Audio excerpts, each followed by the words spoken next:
ಮುಂದಿನ ರಾಶಿ ವೃಷಭ ರಾಶಿ.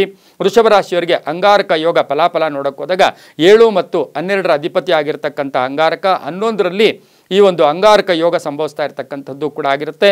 11ರಲ್ಲಿ ಸಂಭವಿಸ್ತಾ ಇರತಕ್ಕಂಥದ್ದು 11ರ ಯಾವತ್ತೂ ಅಷ್ಟೇ ಪಾಪಗ್ರಹಗಳು 11ರಲ್ಲಿದ್ದಾಗ ಫಲ ಹೆಚ್ಚು ಕೊಡುತ್ತೆ, ಶುಭ ಹೆಚ್ಚು ಕೊಡುತ್ತೆ, ಆತುರತೆ ಇರುತ್ತೆ, ಗಾಬರಿ ಇರ್ತಕ್ಕಂಥದ್ದು ಕೂಡ ಆಗಿರುತ್ತೆ. ರಾಹು ಮತ್ತು ಕುಜ ಇಬ್ಬರೂ ಸಹ ಯುತಿಯಾಗಿ ಮೀನರಾಶಿಯಲ್ಲಿ ಅಂಗಾರಕ ಯೋಗ ಸಂಭವಿಸ್ತಾ ಇರತಕ್ಕಂಥದ್ದಾಗಿರೋದ್ರಿಂದ ಇವರಿಗೆ ಜ್ಞಾನ ಜಾಸ್ತಿ ಇರುತ್ತೆ, ಆಕ್ಟಿವೇಶನ್ ತುಂಬ ಇರುತ್ತೆ. ಹೂಡಿಕೆಯ ವಿಷಯದಲ್ಲಿ ಸ್ವಲ್ಪ ಗಮನವನ್ನು ಕೂಡ ತಾವು ಕೊಡಬೇಕಾಗಿರುತ್ತೆ.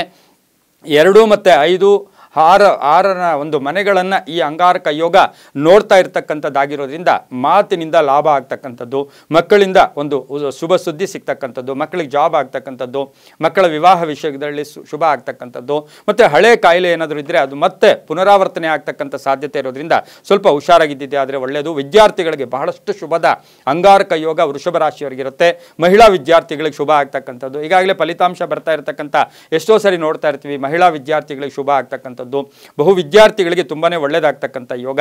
ಗರ್ಭಿಣಿ ಸ್ತ್ರೀಯರು ಈ ಸಮಯದಲ್ಲಿ ವೃಷಭ ರಾಶಿಯ ಗರ್ಭಿಣಿ ಸ್ತ್ರೀಯರು ಅಂಗಾರಕ ಯೋಗ ಜೂನ್ 1ರ ತನಕ ಇರ್ತಕ್ಕಂಥ ಈ ಸಂದರ್ಭದಲ್ಲಿ ಬಹು ಪ್ರಯಾಣ ಬೇಡ ಅಂತ ಹೇಳುತ್ತೆ. ಹಾಗೆ ದೂರದ ಬೆಟ್ಟಗಳಾಗಲಿ ಅಥವಾ ತುಂಬ ಓಡಾಡ್ತಕ್ಕಂಥದ್ದಾಗಲಿ ಪ್ರಯಾಣಗಳು ಹೆಚ್ಚಾಗಿ ಹೋಗೋದು ಕೂಡ ಬೇಡ ಅಂತೂ ಕೂಡ ಹೇಳುತ್ತೆ. ಮತ್ತು ಪ್ರೇಮ ವ್ಯವಹಾರಗಳಿಗೆ ಸ್ವಲ್ಪ ಕಷ್ಟ ಆಗ್ತಕ್ಕಂಥ ಸಾಧ್ಯತೆ ಕೂಡ ವೃಷಭ ರಾಶಿಯವರಿಗೆ ಇರುತ್ತೆ. ಆರೋಗ್ಯ ಚೆನ್ನಾಗಿ ನೋಡ್ಕೊಳ್ಳಿ, ಮಾತಿನಿಂದ ಒಳ್ಳೆಯದಾಗುತ್ತೆ, ಹೆಚ್ಚು ಖರ್ಚು ಮಾಡೋಕ್ಕೆ ಹೋಗಬೇಡಿ, ಸುಮ್ಮನೆ ದುಂದುವೆಚ್ಚ ಮಾಡೋಕ್ಕೆ ಹೋಗಬೇಡಿ, ಅದರಿಂದ ಸಣ್ಣ ಪುಟ್ಟ ತೊಂದರೆಗಳು ಕೂಡ ಆಗ್ತಕ್ಕಂಥ ಸಾಧ್ಯತೆ ಕೂಡ ಇರುತ್ತೆ. ತಾಮ್ರ ದಾನವನ್ನು ಮಾಡಿ, ಈ ಒಂದು ಸಮಯದಲ್ಲಿ ಯಾರಿಗಾದರೂ ತಾಮ್ರವನ್ನು ದಾನ ಮಾಡ್ಕೊಂಡಿದ್ದೆ ಆದರೆ ತುಂಬಾನೇ ಒಳ್ಳೆಯದಾಗುತ್ತೆ. ಓಂ ರಾಮ್ ರಾಹುವೇ ನಮಃ, ಓಂ ರಾಮ್ ರಾಹುವೇ ನಮಃ ಈ ಮಂತ್ರವನ್ನು ಹೆಚ್ಚಾಗಿ ಹೇಳ್ಕೊಳ್ಳೋದ್ರಿಂದ, ಹನುಮನ ದೇವಸ್ಥಾನಕ್ಕೆ ಹೋಗೋದ್ರಿಂದ, ಬೆಲ್ಲದಲ್ಲಿ ದೀಪ ಹಚ್ಚೋದ್ರಿಂದ ವೃಷಭ ರಾಶಿಯವರಿಗೆ ಅಂಗಾರಕ ಯೋಗ ಒಂದು ಅನುಕೂಲವಾಗಿ ಮಾರ್ಪಡ್ತಕ್ಕಂಥ ಸಾಧ್ಯತೆ ಇರುತ್ತೆ. ತುಂಬಾನೇ ಒಳ್ಳೆಯದಾಗುತ್ತೆ.